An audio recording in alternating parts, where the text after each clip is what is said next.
Boa noite a todos vocês. Hoje nós vamos iniciar. Opa, por que que tá Lamentações 3? Eu, hein? Lamentações 1. Vamos iniciar esse livro que é bem importante. É, E, obviamente, vamos explicar o que é necessário, né, desse livro. O que a gente consegue falar um pouquinho sobre. A gente entende e conhece pelas como é que diz? Pelas evidências, né, que temos que Jeremias foi de fato quem escreveu esse livro, né? Eh, e ele escreve de um lugar de muita dor que ele está sentindo, né? Por isso até que o livro se chama Lamentações. Mas ele tem um estilo, é como se fosse, como é que eu posso explicar? Como se fosse uma poesia hebraica, digamos assim, né? Então, o que a gente vai entender do contexto, basicamente, né? Tudo aquilo que nós basicamente já falamos sobre, né? Sobre Jerusalém ter sido destruída pela Babilônia, e aí Babilônia ter pego, e aí agora Deus, né, tá colocando as profecias acontecendo na frente dos nossos próprios olhos. E então, esse é um livro agora no qual a gente vai conhecer um pouquinho mais de uma forma. Tem um nome para isso, tá? Se chama acróstico hebraico. Esse é o nome, né? É uma forma poética. E aí, cada verso dessa poesia, ou cada grupo, na verdade, desses versos todos, ele começa com uma letra do alfabeto hebraico. Então, a primeira, a segunda, por exemplo, eu não sei qual é a pronúncia, tá? Por isso que eu nem ia falar sobre isso especificamente, mas é a Aleph, né? Ou eu entendo como Aleph, ou Aleph, é a letra A, né? Se fosse para traduzir, digamos assim. Bet é a B, a Gimel é a letra G, Dalet é a D, por aí vai. Então, quando você vê esses nominhos aqui em cima, é a ordem do alfabeto, né? Então, o alfabeto hebraico é Aleph Bet, né? Que a gente entende. Então, isso se chama o acróstico hebraico. É nesta ordem do alfabeto hebraico, tá bom? Então, esses nomes representam isso. Então, cada grupinho desse, do 1 ao 20, são 22, na verdade, né? São 22. Então, cada verso desse, ou parágrafo, digamos, ah, tem a ver com a letra específica do alfabeto, tá bom? Então, nós vamos já iniciar. Vamos fazer a nossa oração e qualquer coisa, sempre, né? Deus nos responde. Se precisarem também, estamos aí. Então, vamos lá. Senhor, obrigada, meu Deus, porque o Senhor vai nos guiar num livro agora de um lugar de bastante dor, de um dos seus chamados, um dos seus profetas, né? E às vezes nós não nos entendemos na dor como seres humanos, às vezes nós nos queremos ver como filhos ou filhas privilegiados, no qual uma vida sem dor é a ideal. Mas nós sabemos, Pai, que a dor faz parte da nossa vida. E por mais que nós já saibamos disso, é uma realidade na nossa vida, né? Tantos lados, tantas categorias, tantas formas, né? Tantas camadas da nossa vida de dor que possam existir. Uma coisa é certa, o Senhor está em todas elas. Então, o nosso entendimento de dor, o nosso entendimento da Sua presença, o nosso entendimento da Sua força, da Sua divindade, muitas das vezes no nosso entendimento não faz sentido, mas a nossa transformação, na maioria das vezes, vem através da dor. Quando pedimos, quando é da sua vontade, quando o Senhor considera, quando o Senhor decide, aprendemos bastante no amor também. Com os olhos abertos, espirituais, para vermos, os ouvidos abertos para poder ouvirmos, né? E tudo isso faz sentido no tempo de aprendizado. Então a gente vê um profeta que está expressando dor que não foi ele quem causou. Não é uma dor individual, é uma dor coletiva. E isso, Senhor, nós passamos também. Quando a nossa vida passa, né, do nosso círculo, né? que somente pertence a nós e ao Senhor, e ela fica um pouco mais espalhada, os nossos nomes na boca das pessoas, nossa vida, a exposição de quem somos, o que fazemos, né? Sai do controle. E aí esse coletivo nos testa em sermos cristãos verdadeiros, em como vamos lidar com a dor da rejeição ou da crítica, como nós vamos lidar com a aceitação. Então, a justiça, Pai, a sua justiça, o seu modo de agir, como nós já percebemos o padrão que é, né, o seu modus operandi, como a gente fala aqui, é baseado na integridade de quem o Senhor é. Então, nessa dor coletiva, nós vamos nos identificar em algum momento e nós vamos conseguir entender, Pai, porque o Senhor olha para a gente como indivíduos, claro, mas a salvação, apesar dela ser individual, ela está conectada diretamente com o nosso trabalho de te servir, de entendermos a palavra, de compartilharmos a palavra, de espalharmos o evangelho, que é o que o Senhor nos manda fazer.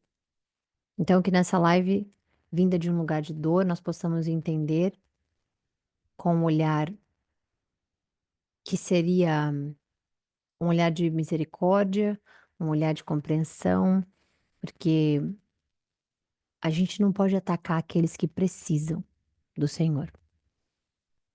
A gente não deve atacar absolutamente ninguém, mas a gente não deve corrigir aquele que não te conhece. Então, nesse caso, todos eles ali te conheciam e nós vamos ver, Senhor, e aprender como não somente orar, interceder por aqueles que precisam, né, mas como agir nesses casos. E que o Senhor sonde os nossos corações. E que o Senhor transforme a nossa vida, assim como o Senhor transforma de todos que ainda hão de te conhecer. Para a honra e a glória do seu nome, essa live é consagrada a ti e que estejamos protegidos contra as energias do mal, as trapaças, as armadilhas que tentam tirar de nós aquilo que nós fomos chamados para fazer. Para a honra e a glória do seu nome. Amém. Bom, então vamos lá. Vamos entender aqui o que está acontecendo com Lamentações, esse livro super curioso, que a gente vai entender agora do porquê dele. Então, vamos lá. O que que a gente vai começar a encontrar aqui? Nesse caos que eles estão vivendo, a gente vai encontrar ordem. Primeiro, porque já começa em ordem. A, B, C, D, né? É fácil também de memorizar, quando você quiser memorizar, né, de alguma forma. Mas o que foca mesmo é a dor que eles sentem. Então, vamos lá, vamos ver. Aleph é a letra A, né? E aí vai começar. Como se senta solitária a grande cidade, antes tão cheia de gente. Eu gostaria de fazer um convite, inclusive, peraí, só de fazer um convite para vocês.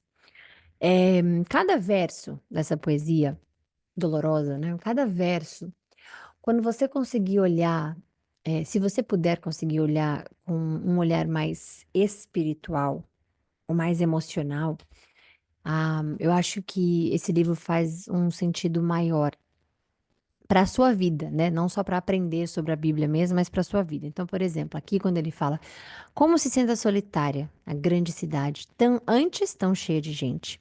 Vocês já repararam que quando você tem algo para oferecer, você nunca está solitário? Quando você tem algo para oferecer de alguma forma, até mesmo quando você está tão feliz porque você tem algo a oferecer, que você vai e se mistura com todas as tribos, com tudo, todo mundo e tá sempre. E aí algo acontece e aí você se sente solitário ou solitária, né? As pessoas te abandonam, as pessoas nos abandonam, as pessoas, né, saem quando não tem mais algo a oferecer.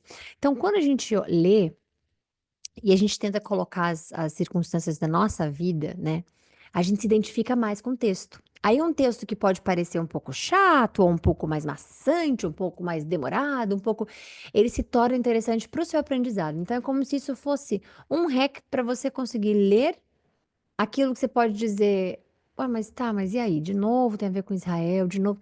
A Bíblia Sagrada, ela nunca tem algo a ver com um povo específico, porque se fosse, né, não teria chegado a nós cristãos, Cristo não teria morrido e salvo todos que crerem nele, seriam somente um povo. Então, não é um livro específico, por isso que a dispensação é muito importante, que é para onde está indo, para quem está indo especificamente e o tempo que aquilo está sendo dito, né?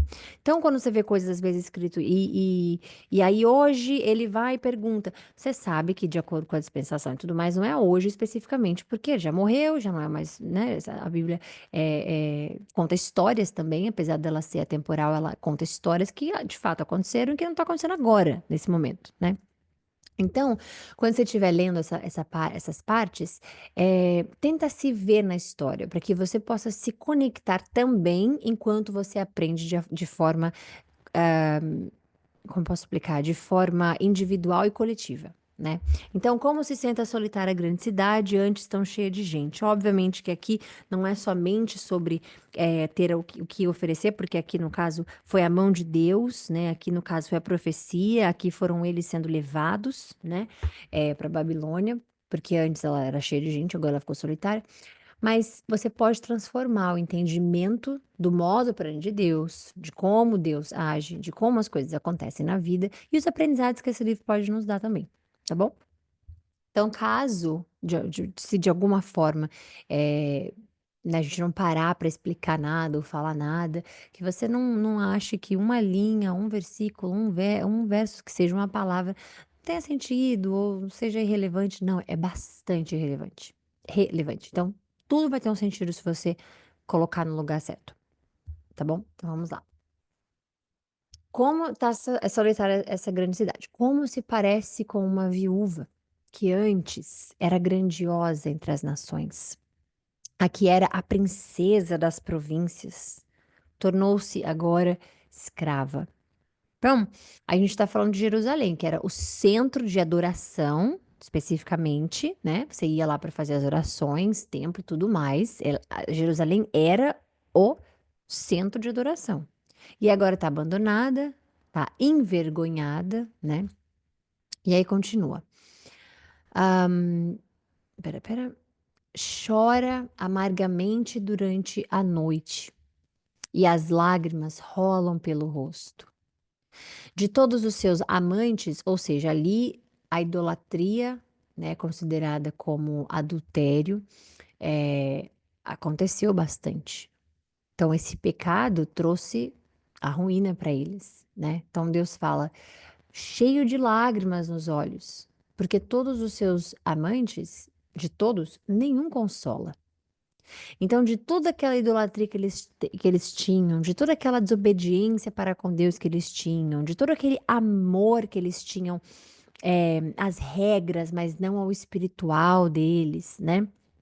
As leis, mas não num relacionamento com Deus, onde o amor vai organicamente, onde a obediência vai organicamente e não como uma obrigação. Deus está dizendo que, olha, não tem ninguém mais que te console, né? Todos os seus amigos a traíram, tornaram-se seus inimigos. Então, não, desculpa, em aflição e sob trabalhos forçados, Judá foi levada ao exílio.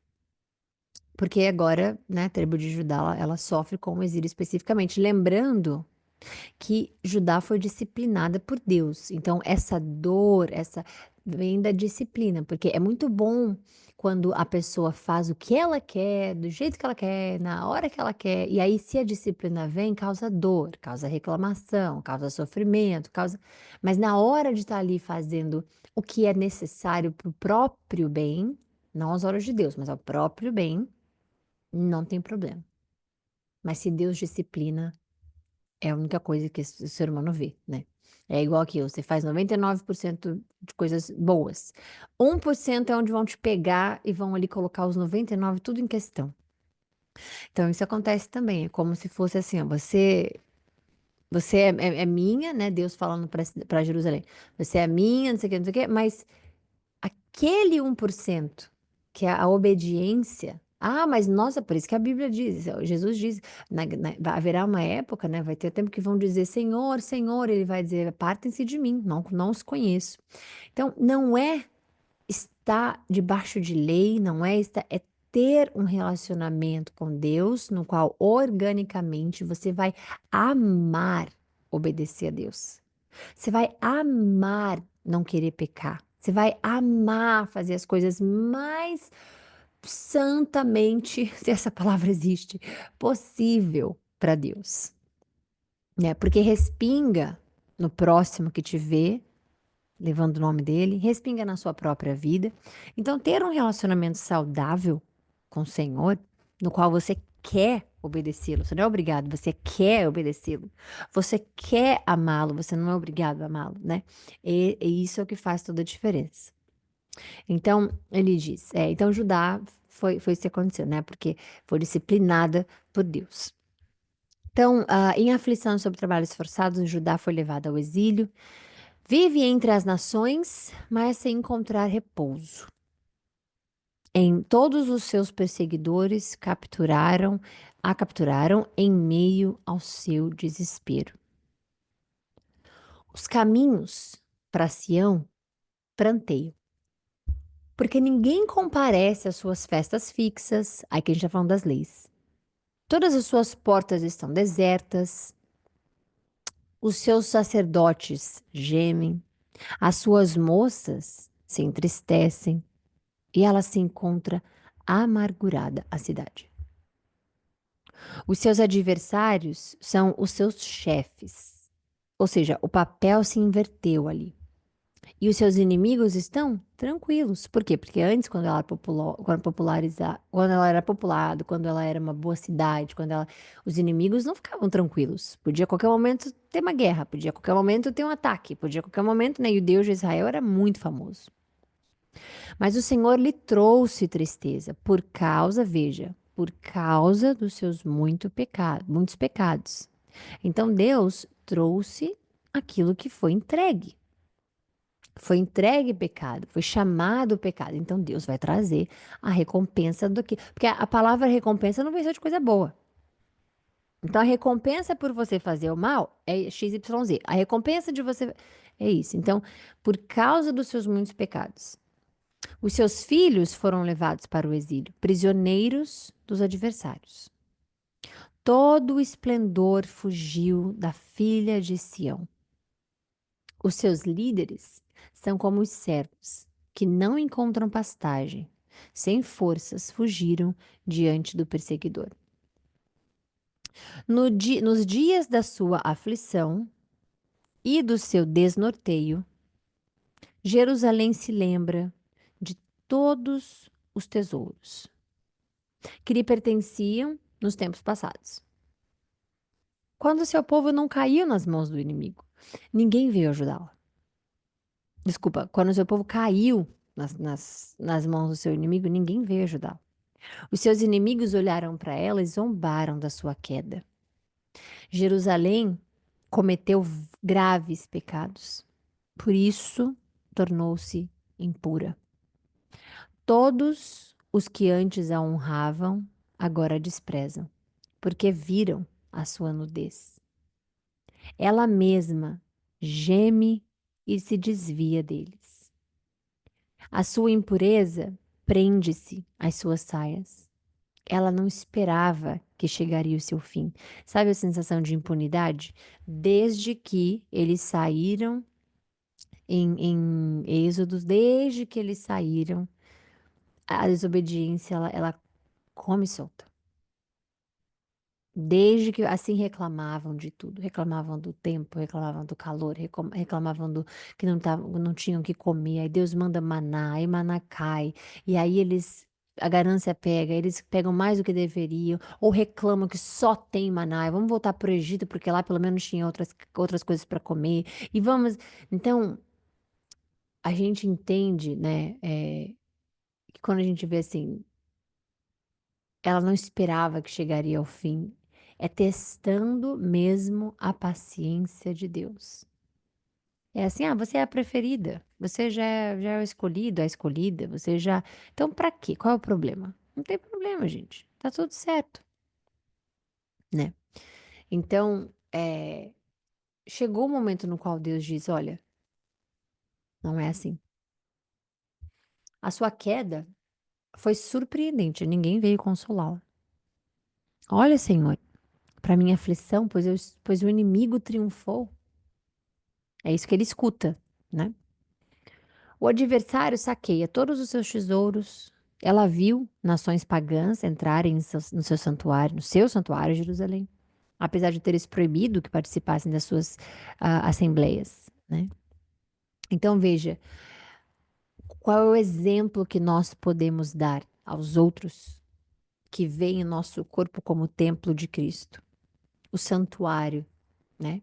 Então você vê, olha aqui, ó, o adversário saqueia todos os seus templos. Ele viu as nações pagãs entrarem no seu santuário. É como se nós cristãos fôssemos lá e nos expuséssemos de qualquer forma, e esse santuário também está sendo exposto. Ah, não, mas é cristão, não é possível, porque é cristão, o que ela está fazendo? Nada, é cristão nada, gente. Isso aí é tudo, ó, religião não presta. Isso aí, ó, essa coisa de crente, olha só o que ela está fazendo. Até parece que ela realmente é. É esse, é essa vergonha que está sendo trazida para o evangelho de hoje em dia.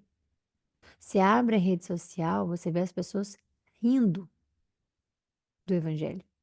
Vocês veem as pessoas zombando da seriedade do evangelho. Por isso que ontem, como a gente estava falando do entretenimento, não tem como levar a sério o entretenimento bíblico. Porque a gente está falando de vidas reais, salvas, reais, para serem salvas. É tudo muito bom fazer as coisas na terra do jeito que quiser, mas quando tem a ver com Deus, quando tem a ver com os céus, aí é ruim. É isso que as pessoas veem. Então, algumas, né, gente? Nunca generaliza tudo, obviamente. É, então, aqui Deus está dizendo para ela: veja, as nações pagãs, que tem 1 milhão de deuses, elas estão vendo. Elas viram esse paganismo entrar no seu santuário. Então, como é que vai deixar santo? Porque, gente, o nome de Deus é santo. Não é santo. Vamos melhorar isso. Obrigada, Espírito Santo. O nome de Deus é santíssimo.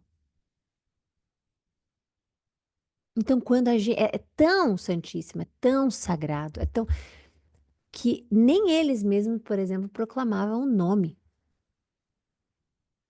o seu nome, né? Com as vogais. Então, nós precisamos entender que o nome de Deus é santíssimo.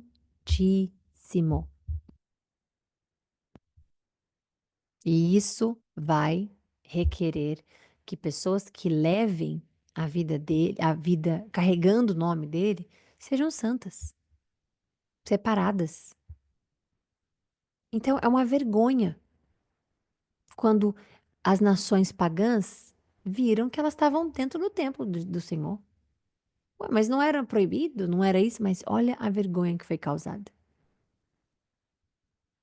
Então aqui ele ainda diz que apesar de teres proibido, porque era proibido as nações pagãs entrarem, sequer pensar em entrar e se misturar com a santidade do Senhor, elas ainda participavam das reuniões. Assembleia significa reunião, das reuniões.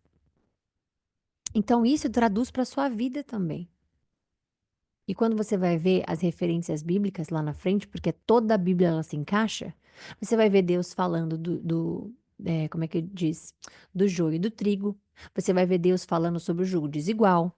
Você vai ver Deus falando sobre, lá no início também do Antigo Testamento, ele falando para não misturarem as tribos, porque é necessária essa separação do santo e profano,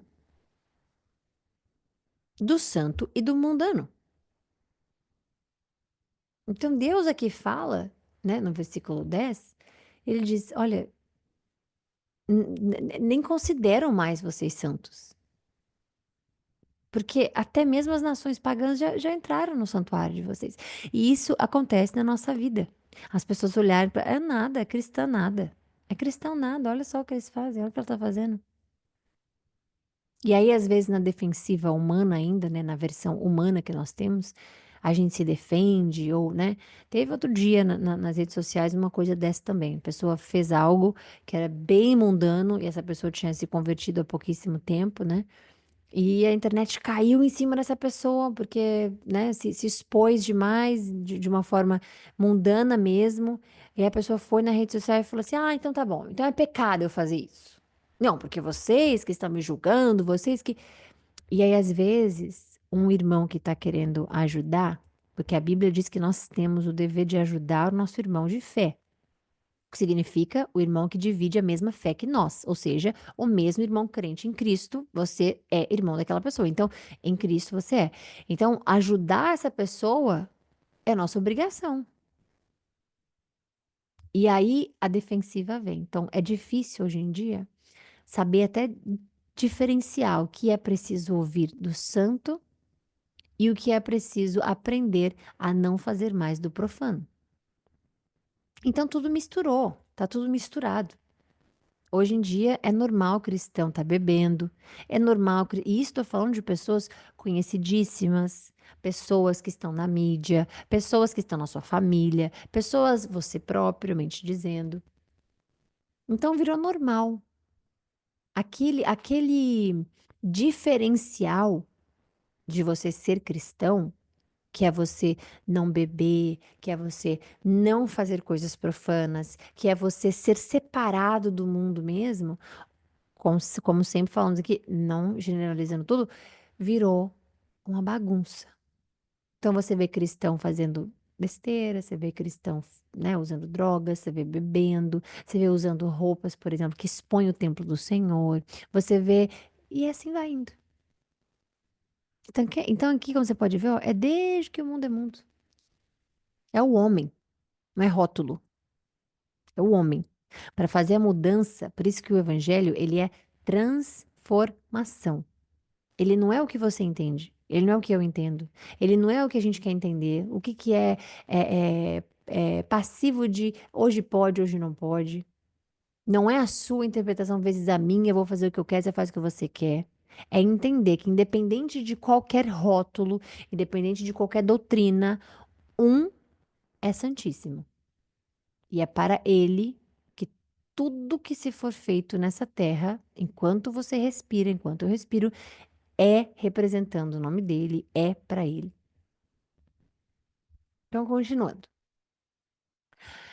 Todo o seu povo se lamenta, enquanto vai em busca de pão, porque aquele que provinha para eles não era respeitado, não era amado, não era levado a sério, não tinha relacionamento, era zombado, como você vê aqui, até os pagãos zombavam das próprias regras, das próprias leis, das próprias, né?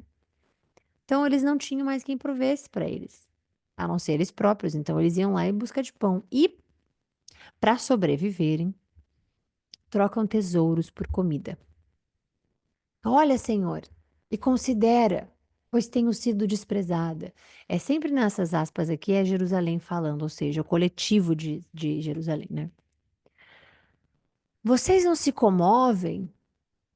Todos vocês que passam por aqui, olhem ao redor e vejam se há sofrimento maior do que o que me foi imposto, que o Senhor trouxe sobre mim no dia em que se acendeu a sua ira. Do alto, ele fez cair fogo sobre os meus ossos, armou uma rede para os meus pés e me derrubou de costas. Deixou-me desolada e desfalecida o dia todo. Os meus pecados foram atados a um jugo. As suas mãos os ataram juntos e os colocaram no meu pescoço. O Senhor abateu a minha força. Ele me entregou àqueles que não consigo vencer. Porque sozinho realmente ninguém consegue vencer nada, nem ninguém. Por isso que o Espírito Santo dá autocontrole, por isso que o Espírito Santo dá ânimo, porque é para te dar alimento para você continuar indo, porque senão não dá certo. Mas a gente também tem que alimentar o Espírito Santo, porque né, ele, como é que diz? Ele te dá toda a fonte, mas se não for uma troca, se você não estiver alimentando ele, morre de fome. Obviamente. Não significa que ele sai, mas a chama vai se enfraquecendo, né? O Senhor dispersou do meu meio todos os meus guerreiros, convocou um exército contra mim para destruir os meus jovens, que era quem de fato lutava nas guerras e tudo mais.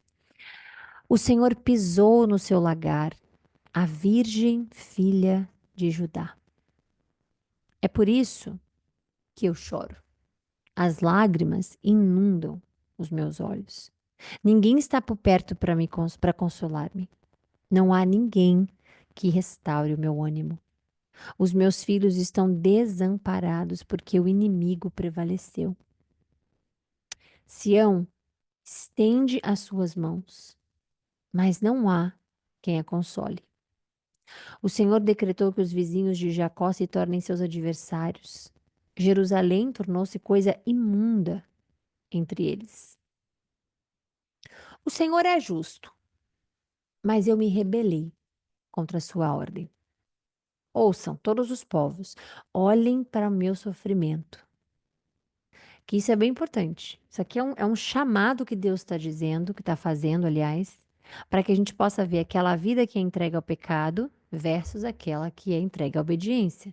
Que a gente possa ver as consequências de uma vida sem Deus com as consequências de uma vida com Deus, né? Então aqui é um chamado que ela está fazendo para os outros povos, dizendo: olha para mim, vê se é isso que você quer.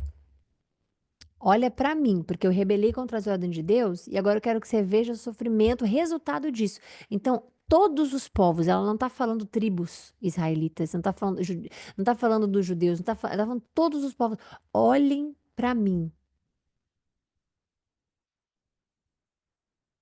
As minhas moças e os meus jovens foram para o exílio. Chamei os meus amantes, mas eles me traíram. Os meus sacerdotes e os meus líderes pereceram na cidade. Por quê? Aqui está certíssimo. Os meus sacerdotes e meus líderes não eram de Deus. Porque quando você tira a regra de Deus, quando você tira a ordenança de Deus, quando você tira as instruções de Deus e ficam só suas, Deus parta a parte daquilo. Então tá corretíssimo dizer os meus sacerdotes e os meus líderes. Porque se fossem de Deus, teriam obedecido e não estariam ali. Então, os meus sacerdotes, os meus líderes, a cidade diz, né? Pereceram na cidade, quando procuravam comida para poderem sobreviver. Vê, Senhor, como eu estou angustiada. Estou atormentada no íntimo do meu coração, me perturbo, pois tenho sido muito rebelde. Isso aqui normalmente acontece com a gente com o Espírito Santo. Aquele seu íntimo que você é incomodado, incomodada mesmo. Você vai fazer uma coisa, você vai pensar e fala, não sei, mas é uma coisa que me incomoda, não sei, tá me incomodando isso. Ou então você fala alguma coisa que não era para ser dita, ou você fala alguma coisa, ou então você escuta alguma coisa, aí você, né, todas as situações que você quer pecar, ou que você quer inconscientemente fazer algo errado, né? Você vê que o Espírito Santo ele te incomoda, e isso é algo de Deus, como você pode ver. Aqui eles nem entendiam o Espírito Santo como nós entendemos o Espírito Santo, mas aqui a gente vê claramente Deus dizendo que no meu coração eu me perturbo, e o coração é o quê? É onde vem o segredo de toda a vida. É onde Deus somente é o único que tem acesso. É o que é corrompível, sim, mas que só é corrompido se você o levar à corrupção, se expor à corrupção. Aí as armadilhas estão todas ali. Então ela disse: estou atormentada no íntimo do meu coração, me perturbo, pois tenho sido muito rebelde. Lá fora a espada consome os filhos, dentro impera a morte. Os meus lamentos têm sido ouvidos, mas não há ninguém que me console. Todos os meus inimigos sabem da minha agonia. Eles se alegram com o que fizeste. Quem dera trouxesses o dia que anunciaste para que eles ficassem como eu. Toda a maldade deles, que toda maldade, desculpa, que toda a maldade deles seja conhecida diante de ti. Faz com eles o que fizeste comigo por causa de todos os meus pecados. Os meus gemidos são muitos e o meu coração desfalece. Então a gente está vendo aqui, a gente finalizou hoje, mas a gente está vendo aqui uma clara vida uma clara recompensa, consequência, resultado da desobediência. Pode ser um ser humano falando que isso aqui é a vida dele, pode ser uma cidade, num coletivo dizendo, mas tudo provindo da desobediência. E obedecer a Deus, gente, não deve ser um sacrilégio. Oferecer a Deus seu coração não deve ser motivo de dor, de arrependimento seu de ter feito isso, né? Conhecer a Deus e se entregar a Deus deve ser uma das coisas, deve de dever mesmo que eu digo, né?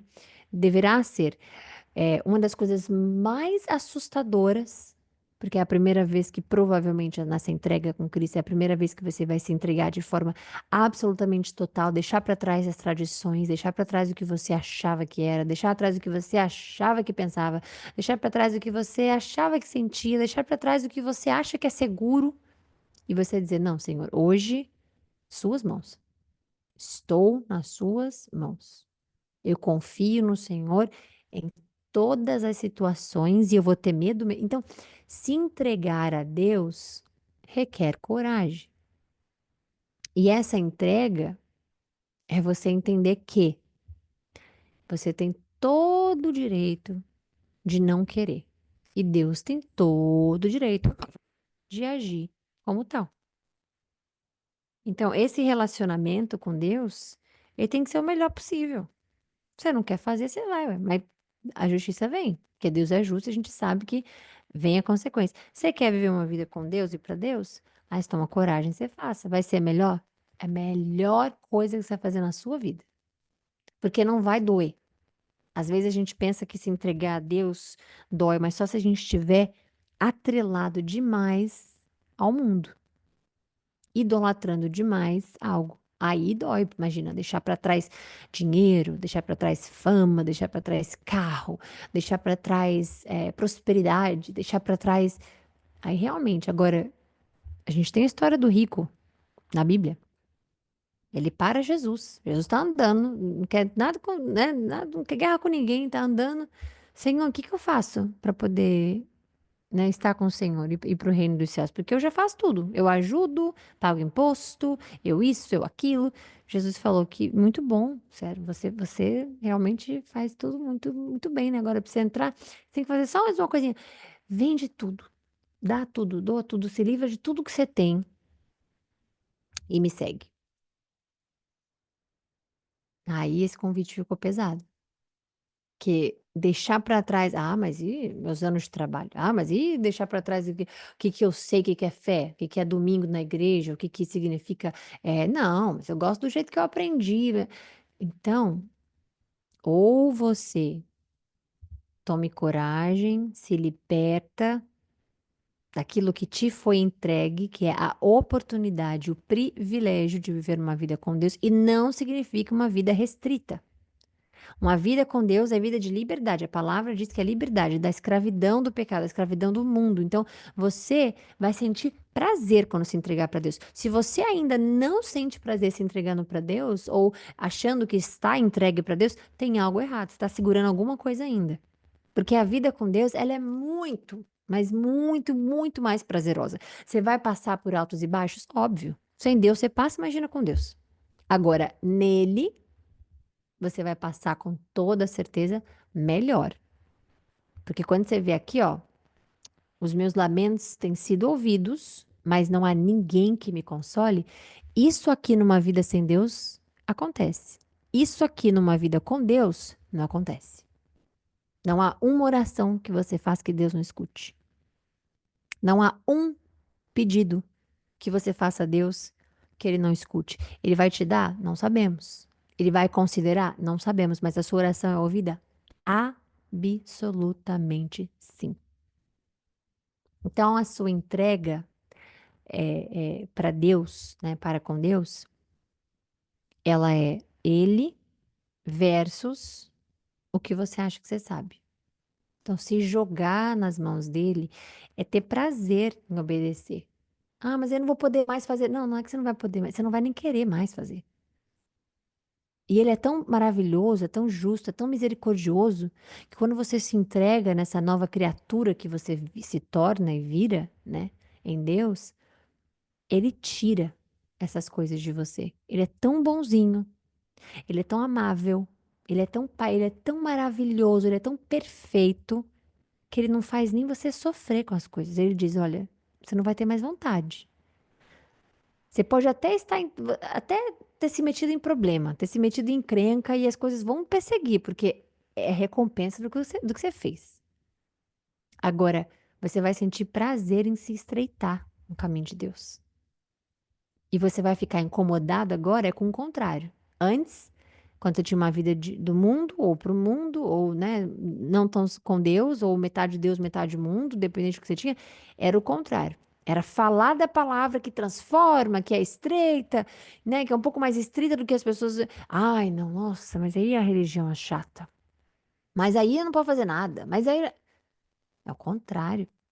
Então, quando você entrega, aí você vai estar numa outro patamar, que aí você vai entender, não, mas isso você não pode fazer. Ai, graças a Deus que eu nem quero. Imagina, não, nossa, nem sinto mais vontade de fazer isso. Não, não quero, não vou. Então, as coisas invertem. E uma das coisas que a igreja está falhando hoje, como a gente vive falando, né, é sobre essa transformação. E aqui no capítulo 1 inteiro, é uma vida completamente sem Deus que mudaria completamente, transformaria completamente se o arrependimento e o perdão tivesse nela. E óbvio, a gente vai ler isso no capítulo, nos capítulos, não isso que eu tô falando agora especificamente do arrependimento, mas nós vamos, com a palavra inteira, nós vamos testemunhar bastante ainda desse arrependimento, de voltar para Deus, e de cair de novo, e de voltar para Deus, e de cair. Então a gente vai entender esse efeito sanfona que existe na fé e que muitos, né, de nós, seres humanos, eh, podemos cair nessas armadilhas. Então essa rocha que é Cristo, que não nos deixa ter o efeito sanfona, ela tem que estar forte demais, que aí nada que acontecer, nada que vier, nada que você é abatido, jamais. E se for, tem quem escute, porque se não tem Deus, pode falar que vai chamar, mas ninguém vai consolar, né? Espiritualmente, lá mesmo no âmago, lá, né? Que às vezes a gente tem um amigo, uma pessoa, a pessoa pode falar, não, tá. Eu tenho pessoas que me consolam, que me ajudam, mesmo eu não tendo Deus. No fundo, no fundo, no banho, sozinho, sozinha, indo pra cama, sozinho, sozinho, dirigindo sozinho, sozinho. É temporário e vai voltar. É dito certo. Só tem uma coisa, uma rocha nesse mundo que, sabe, faz mesmo a base ficar firme. E é Jesus, tá bom? Então, finalizamos aqui hoje. Vamos, para honra e glória do Senhor Jesus Cristo, a gente volta amanhã, Lamentações 2. Não sei como é que vocês gostaram, depois coloca no grupo, por favor, como é que vocês gostaram dessa live, primeira de Lamentações, que às vezes parece um livro eh, não tão profundo de se adentrar, né? Mas que ele é zero, absolutamente zero superficial. Na verdade, a Bíblia inteira, né? Ela é perfeita e você se aprofunda de acordo com o Espírito Santo estando com você e te guiando naquilo que ele próprio escreveu. Então, amanhã a gente volta e fiquem com Deus, tá bom? Um beijo e bom restinho de noite e descanso para cada um de vocês.